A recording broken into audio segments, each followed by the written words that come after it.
Indonesia akan suram jika yang terpilih kelak adalah seorang pembohong dan juga yang pernah dipecat oleh Pak Jokowi karena tidak becus bekerja. PSI ingin menarik garis tegas, Pak. Tidak berkompromi dengan orang yang menghalalkan segala cara.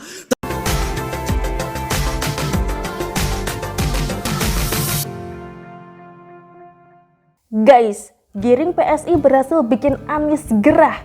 Pencitraan politiknya terusik. Artikel dari X Hardy.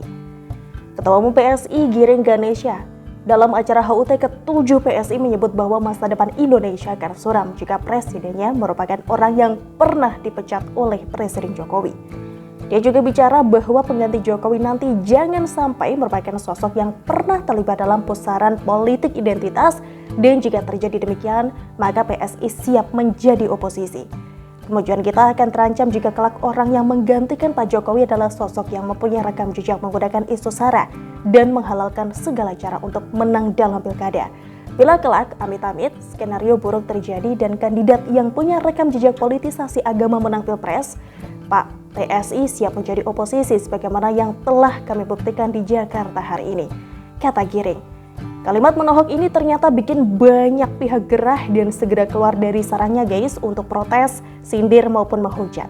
Entah itu politisi, partai politik maupun kadrun klasteri. Coba pikir deh, PSI yang masih muda seumur jagung tidak lolos Senayan pula, tapi ditanggapi sangat serius saat Giring menyampaikan ucapan super pedasnya itu. Banyak yang kepanasan dan berkomentar, diantaranya Wagub DKI Jakarta, Gerindra, PKS, Demokrat, KNPI DKI, dan juga orang-orang yang pernah dipecat dari jabatan di BUMN. Kalau yang protes adalah PKS dan Demokrat, ini kita tidak heran ya, toh mereka ini memang sudah biasa bersikap demikian. Yang satu suka jualan agama, dan yang satu lagi suka prihatin dan pamer candi mangkrak.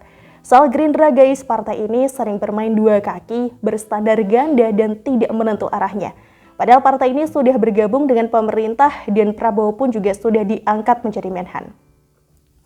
Kader Partai Gerindra M. Taufik mempertanyakan kapasitas Giring yang berani mengklaim masa depan Indonesia bisa suram bila dipimpin oleh sosok yang pernah dipecat Presiden Jokowi. Kalau orang Betawi bilang, dia siapa? Pangkatnya apa? Kata Taufik.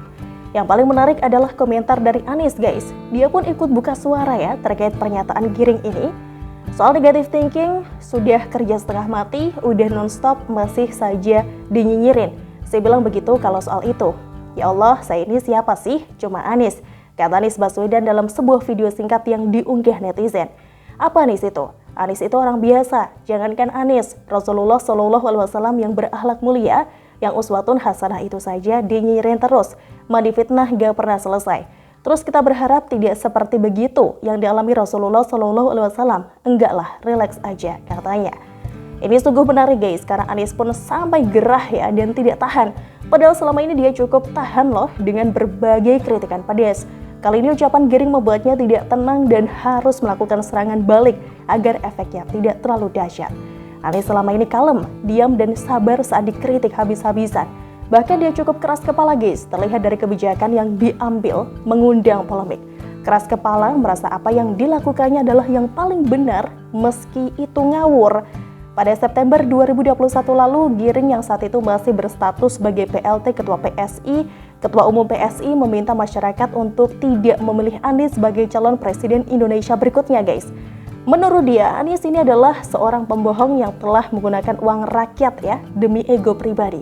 Anies dinilai telah menipu rakyat karena menggelontorkan uang 1 triliun rupiah untuk ajang balap Formula E. Dia menyebut uang itu adalah milik rakyat yang dihamburkan Anies ketimbang menyelamatkan kondisi rakyat akibat pandemi.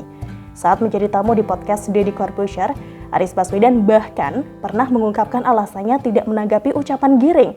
Saya ini dapat amanat untuk mengurusi Jakarta, bukan dapat amanat untuk mengurusi bazar, bukan dapat amanat mengurusi mereka yang tidak mengungkapkan hal-hal yang faktual dan substansial, kata Anies. Nah, diserang soal Formula E, rumah DP 0 rupiah yang jauh dari target, sumur resapan bermasalah, Anies tidak peduli. Bahkan ketika lagi heboh-hebohnya keyword Google, gubernur terbodoh, Anies tetap cuek aja. Tapi di saat Giring menyebut suramnya masa depan Indonesia jika dipimpin orang yang pernah dipecat Jokowi, Anies sepertinya sangat terusik ya, terganggu dan tidak nyaman. Anies pun buka suara dan menanggapi. Ini artinya guys, Anies merasa ucapan giring ini bisa merusak citra politiknya yang dia bangun selama ini. Penceritaannya mulai terusik, beautifikasi panggung politik yang dia lakukan selama 4 tahun ini ternoda. Kata pernyataan ini sangat mengganggu Anies guys, padahal kenyataannya memang begitu kan ya. Salahnya sendiri sih yang tidak becus mengemban amanah sebagai menteri hingga diduga hampir merugikan negara karena over budgeting puluhan triliun rupiah. Anies butuh perjalanan mulus untuk melaju ke Pilpres 2024, apalagi dia ini kan akan vakum selama 2 tahun ya, usai masa jabatannya habis. Dia juga harus menjaga agar image-nya secantik mungkin. Tapi faktanya guys, cacatnya ini lebih banyak, kinerja kurang garang dibandingkan keahlian menata kata. Makanya kalau bicara soal kekurangan Anies, banyak sekali yang bisa kita bahas, bahkan tidak habis dibahas berhari-hari. Dia berusaha menahan gempuran kritikan, tapi hanya giring yang berhasil membuat kesabarannya hilang. Kali ini PSI berhasil menembak dengan tepat sasaran. Anies yang selama ini santai, akhirnya gak bisa santai guys, meski saat berkomentar, dia berusaha santai dengan kalimat bijak dan menyejukkan. Sebenarnya, Anies ini mulai terusik oleh ucapan giring, padahal dia sudah dibela oleh beberapa pihak dan partai politik.